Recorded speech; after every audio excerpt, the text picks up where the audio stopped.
Good morning. It's a beautiful morning here in Prescott Valley, Arizona. I'm Hank Giesecke, president of the Yavapai Tea Party, and we're pleased this morning to have Congressman Gosar with us, speaking about the new report that's just out with regards to Fast and Furious. So tell us about some of this new stuff that we're finding out. Well, thank you, Hank. Well, as everybody, the buzz around is that the attorney or the inspector general came forward with his report this week. We received it on Wednesday afternoon. It's roughly about 500 pages. And what it basically does a synopsis of is about 100,000 pages of documents and 130 interviews with individuals, but most we have not been able to see. To give you a kind of an idea, we've seen about 2,600 pages of those 100,000.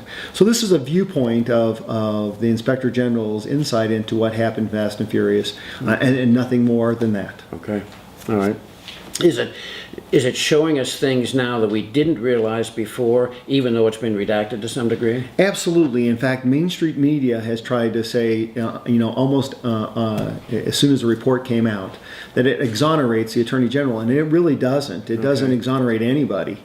In fact, one of the things that the Attorney General spoke about when we had him in front of Congress was that he reviewed the affidavits for the wiretaps and saw no involvement from the upper level justice departments, as well as things that would cause alarm. Yet in this Inspector General's report, they sounded the alarm that anybody that read the affidavits to the wiretaps would have been alarmed, and there was plenty of time for everybody to intercede.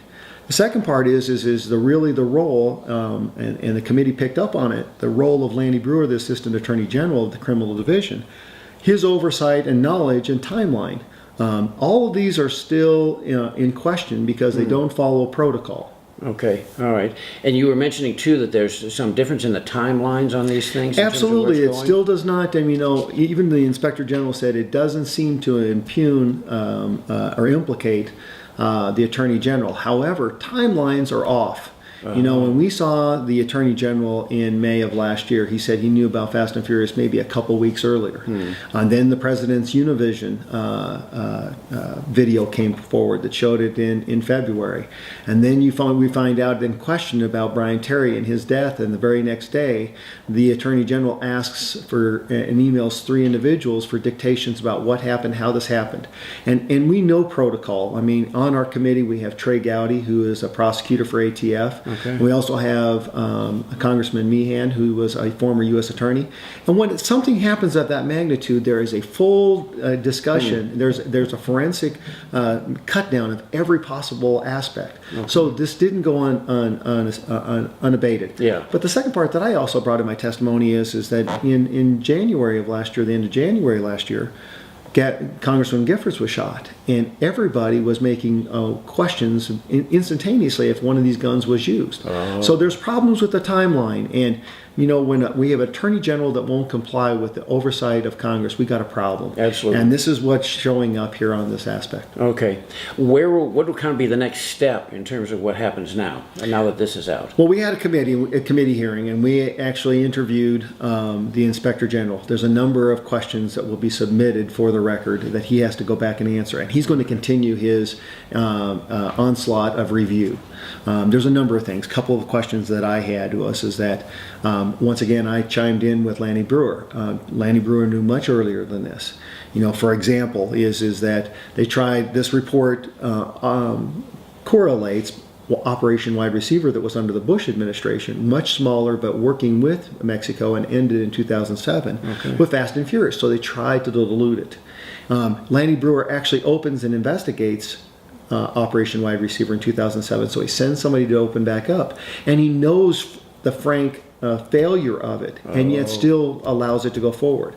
Lanny Breuer's got to go, but he's also got to be held accountable for his actions. Yeah. Number 2 is when I make a statement in front of Congress, a lot of my staff, when I do my outline and my staff fills in, they do a background check and a fact check. And if there's something I've put in there, they will say, hey, this is not factual, can't do that. I asked a question, and I want documentation for everybody that reviewed the testimony of anybody, whether it be the Attorney General, Lanny Breuer, anybody within the Department of Justice, if somebody, an attorney reviewing their testimony, alerted them to false and misleading testimony in front of Congress. Yeah. When was it, how was it, and who was it delivered to?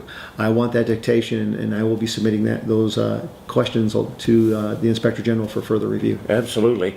And you were mentioning too, I guess there's kind of these inline attorneys that all the way down through that have Right. kind of been held back and claimed that, well, we can't talk to them. We've been not allowed to see much of anything, Hank. Okay. Out of this 100,000 pages, we've maybe 2,600 that's not fully redacted and duplicative.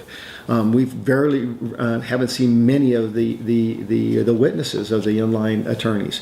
So we actually got another dump of 300 pages. At the same time this was. And isn't it interesting that we have an administration that's figured out that we'll dump this right at the last minute when Congress is getting out, so that there's not a lot of scrutiny, so that they can play this. Right. I think the second part that should be alarming to people is this week a FOIA request that was put in 8 months ago by the Daily Caller was answered.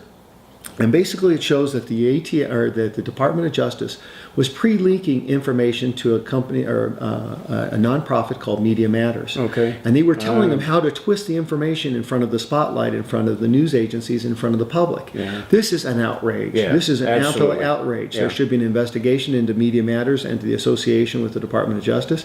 They should have their tax-exempt status revoked.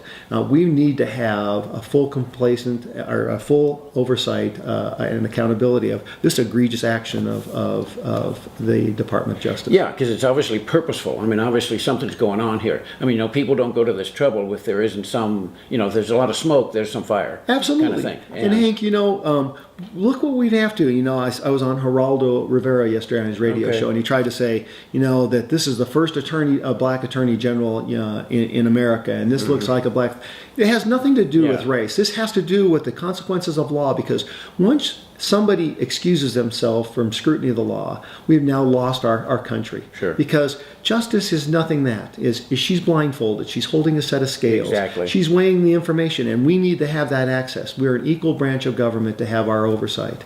And once justice gets a determination, she has the sword to adjudicate or evolve that quickly. Exactly. We have got to keep to that format. And Mr. Holder is nothing more than another citizen that has to be held accountable to the law.